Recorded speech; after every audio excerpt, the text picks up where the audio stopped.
Hello, everyone. Thank you for joining me.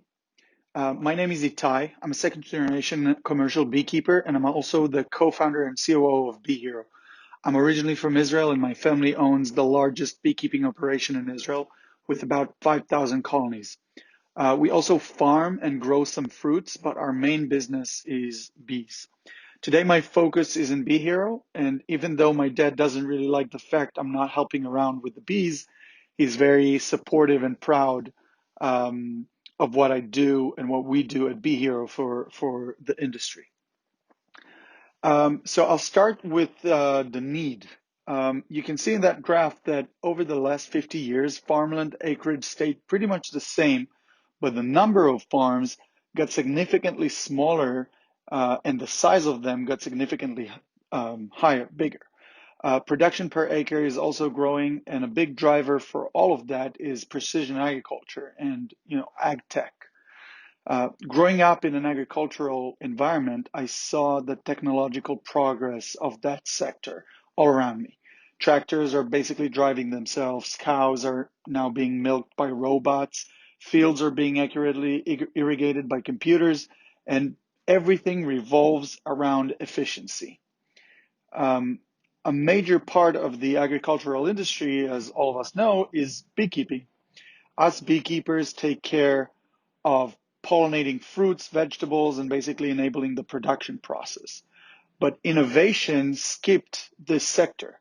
We are still using the same practices our parents and grandparents have been using.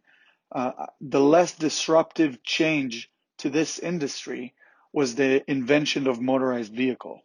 Now we are using trucks and forklifts and are able to travel greater distances over a shorter time, but that is it.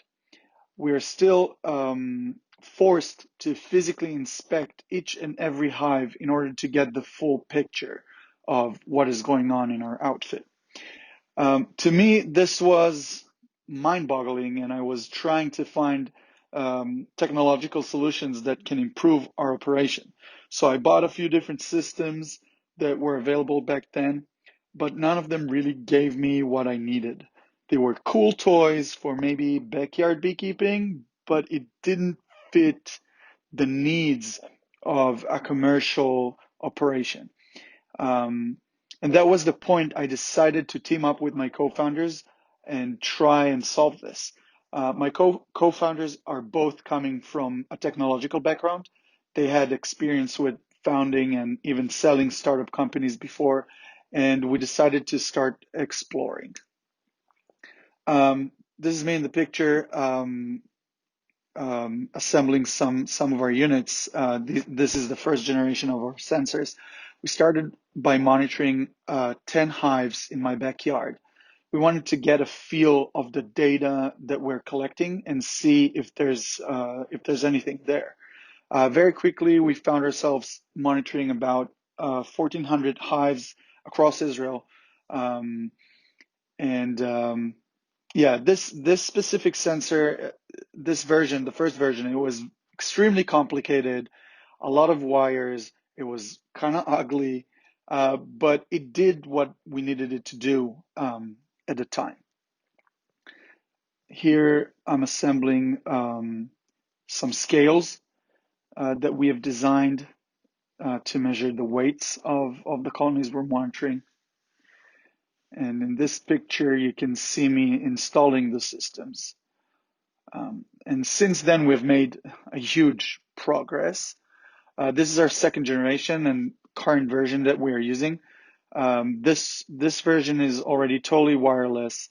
It is very, very simple to install. You get it ready to go.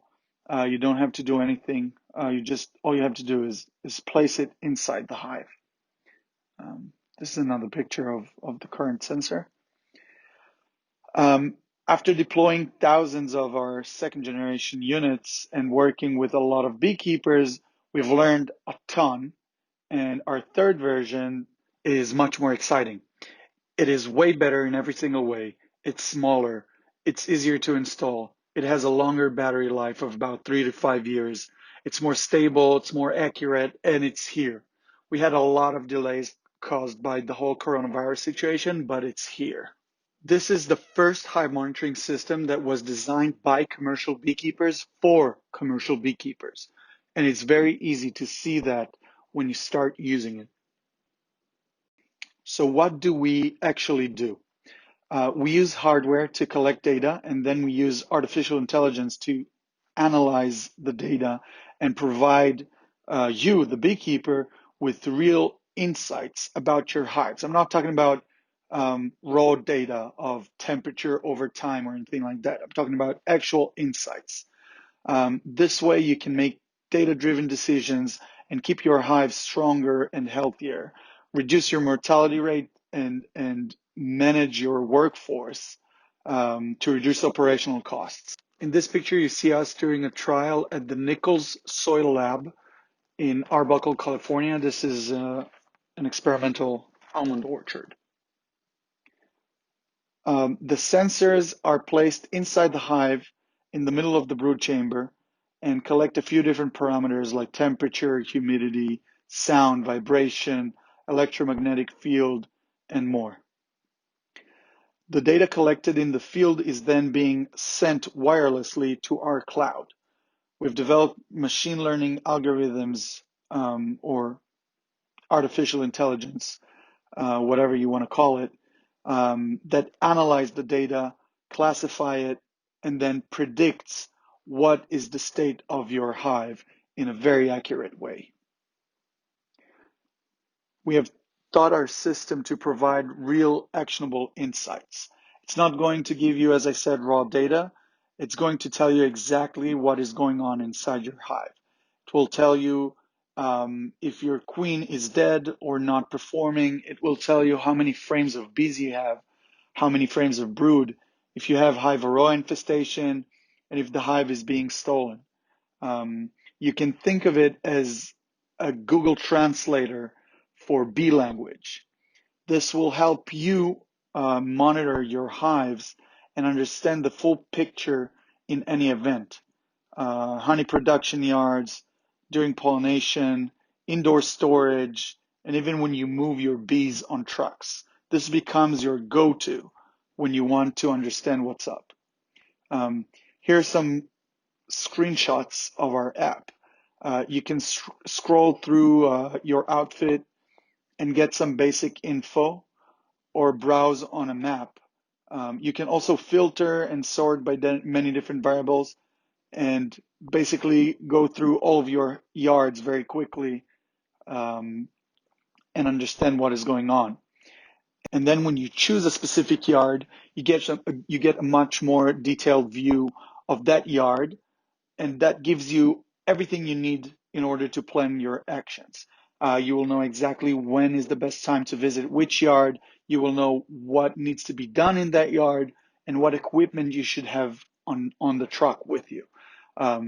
Think of all those times you got to a yard and told yourself, man, I wish I had a couple more feeders with me, or queens or supers or whatever, or those times when you feel like this yard should have been visited a week ago.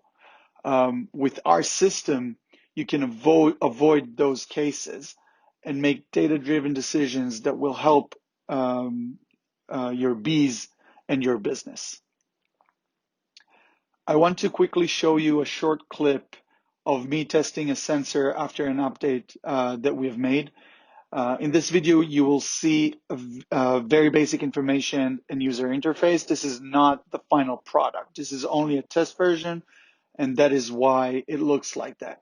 Also, usually it takes about 2 weeks for the system to get in sync with the hive, the initial sync. In this video, you will look at the results after less than 5 minutes from when we placed the sensor, and thus the results are not 100% accurate, but still pretty impressive, I think.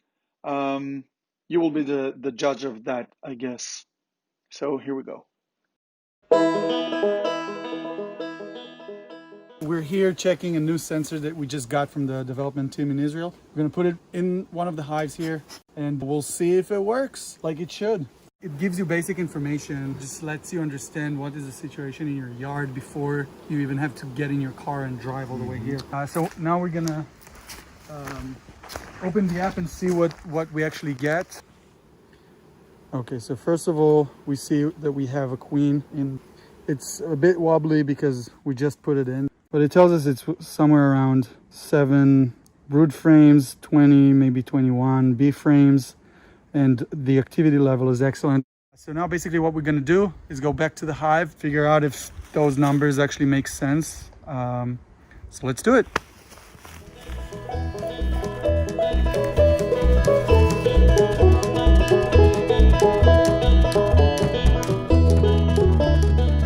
Seven, that's 15, and another 5 here, I said? Yeah. So I got 20 frames.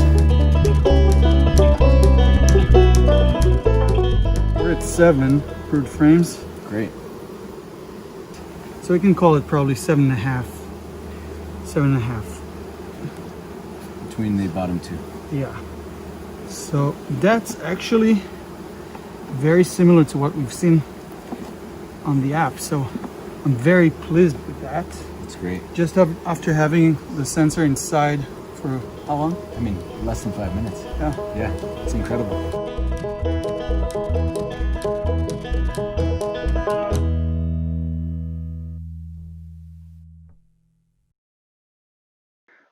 Okay, so I'm sure that by now you're able to imagine the value this type of system can provide, but here are the 3 main things our beekeepers are already experiencing. First, lower operational costs. You know exactly where to go, when and what you should bring with you. Second, lower mortality rates. By making data-driven decisions and treating your hives right on time, you will see stronger, healthier hives with lower mortality rates. And third, higher yields. And here I'm talking about the overall income per hive. With stronger hives, you will get better honey production, but also better pollination fees. And the coolest part, I think, is that you don't have to pay anything for it. As a beekeeper, I know exactly how hard it is to invest money. Not all years are cash positive, and it's hard to put up money on something you're not sure will create any benefit. And this is exactly why I wanted to try and find a model that will make life easier for beekeepers. Now, believe me, I know this all sounds kind of too good to be true, and there must be a catch. Well, of course, we have to make money somehow in order to sustain ourselves and be able to continue providing the service. So this is how we do it. What we do is basically sell precision pollination services to farmers like almond growers, for example. We take care of all the annoying stuff behind the scenes and pay you great prices for your hives. With us, you will get paid the full value of your colony because we pay by the frame. We believe that your hard work should be rewarded, and a 12 frame colony does not worth the same as an 8 frame. So we pay by the frame, and this way you can be paid over $300 per hive, of course, depending on the amount of bee frames you got in it. And maybe the best part about it is that you will get paid right on time, regardless to when the farmer pays. We take care of all of it. What I want you to take from this presentation today is that this is not another tech company. We come from the field and we are not afraid to get our hands dirty. We will be there for you and with you when it rains and when it's hot and when the bees are pissed. And we will make sure you get everything you need from our system to make your life better. This is a nice picture we took in onion seed pollination we've done earlier this year. Guys, thank you so much for bearing with me to this point. I hope I was able to explain everything clearly. If you do have questions, please feel free to contact me anytime. My information is listed here on this slide, and I will be happy to connect with any and all of you. Enjoy the rest of this conference and keep safe. Thank you very much.